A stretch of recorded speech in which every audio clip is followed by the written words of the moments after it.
Hi, Jim Collins here again. As you can see, we've moved outside. It's a beautiful, bright summer day here in Central California, and we're going to move on now to cutting the tunnel portals in the rock formation. As I mentioned, it creates a lot of dust, and so the safest place to do that is outdoors. It's a slight breeze, so it should be perfect for getting the work done. So let's cover a couple things, though, before we actually start cutting. As I mentioned, I use a high-speed rotary drive tool. I use a Dremel actually.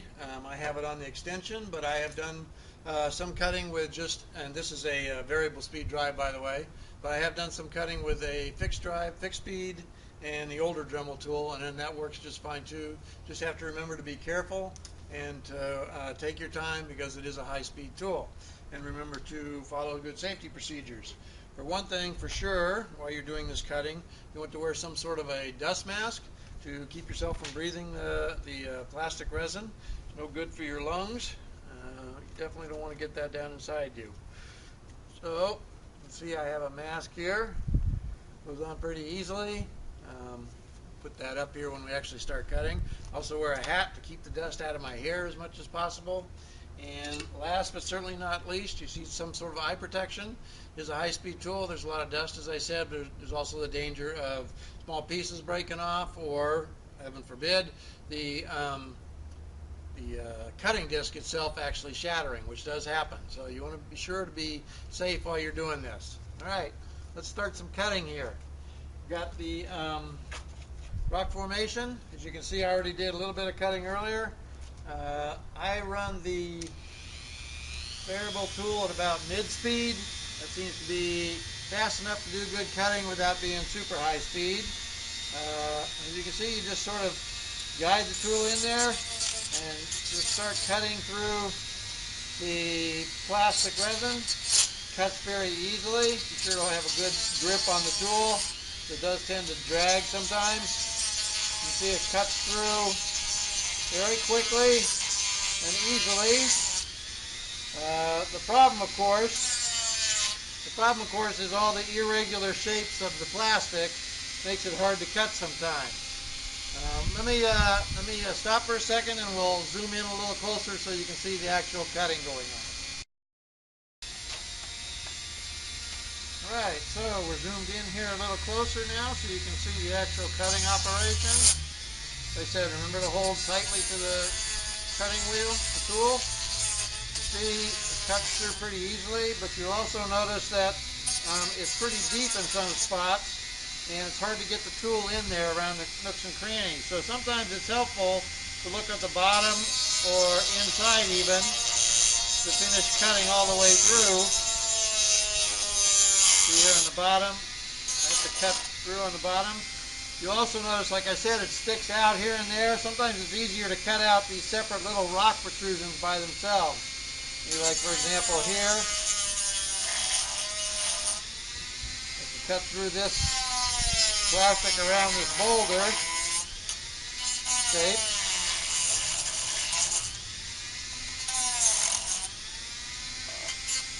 Once again, I have to go through from the bottom too. Okay, and then we'll just cut across the top here. See?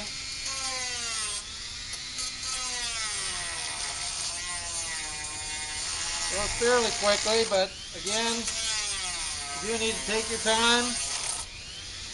Be careful. Pay attention to what you're doing and where you're cutting.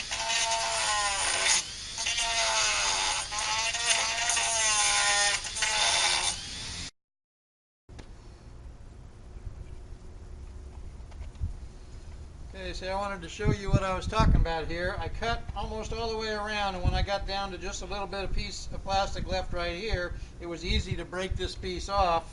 You can see now that it's much easier to get in around the edges here, and maybe cut this section off here next. But it's best to work in small sections. That way you don't accidentally damage your tool or the rock mountain. As I said, you do have to be careful though. You can see this, that a piece of the cutting wheel broke off, so you do have to be careful how you hold it. I twisted things a little bit while I was cutting, and that's what caused that. So again, that's the reason for the eyeglasses, to be safe. Alrighty, we're done cutting out the basic shape of the tunnel portal. You can see it's all cut out now. I was able to do it in 4 pieces. Hope you can see those. Pretty simple process. Took me maybe 10, 15 minutes at the most if you just count all the stops and starts for filming. At any rate, you can see where I pretty closely followed the marks we made when we used the template to mark it out, but it's got some kind of rough edges and it's got this piece sticking out over here which we need to get rid of. So I'm going to clean that up. The easiest way to do that without, well, let me go ahead and turn it on and run it. Here, put my mask up, my glasses on, get the Dremel going here. Easiest way to do that, and you do have to be careful doing it, is to use the edge of the tool to just sort of smooth things up. See how you can sort of grind along there? Dremel also does, or all the different tool companies make different burnishers and what have you. You could possibly use one of those too. I like to just use the cutting tool because it's fast and easy and it's still on the cutter. You can see you just kind of clean things up. Get rid of this, I'll cut off this piece here.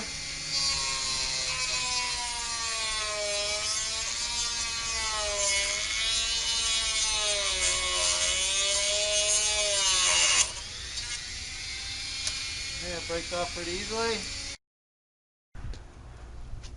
Okay, so here you see I've cleaned it all up. I cleaned the edges up so it pretty well follows the marks we made. The last thing to do will be to go back to the layout, or diorama in this case, and set it down and run a train or a car or whatever through it to make sure that clearances and everything look okay. And we'll do that next. Okay, so we've got the tunnel portal all cut out. Just go ahead and put our rock mountain back down on the diorama here and line things up the way we had them before. You see that the cutout looks pretty good, matches the foam, and looks like there's going to be enough space, but let's check it out. Let's go ahead and push a car through it. I'm sorry I don't have power applied to the tracks here, but just go ahead and push it through. Oh yes, that's going to work out just fine, I think. So you've got plenty of clearance on either side and on top. Easily the highest car I have for my plans for this railroad will go through there, and that's something to bear in mind. If you have longer cars, such as passenger cars or articulated locos, you want to be sure you have enough clearance on the sides because they have quite a bit of overhang when they go around corners, if you're cutting a curved tunnel through this one like I am.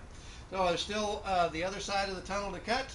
I'm going to go ahead and do that, and then we'll put it all down and take a look at it.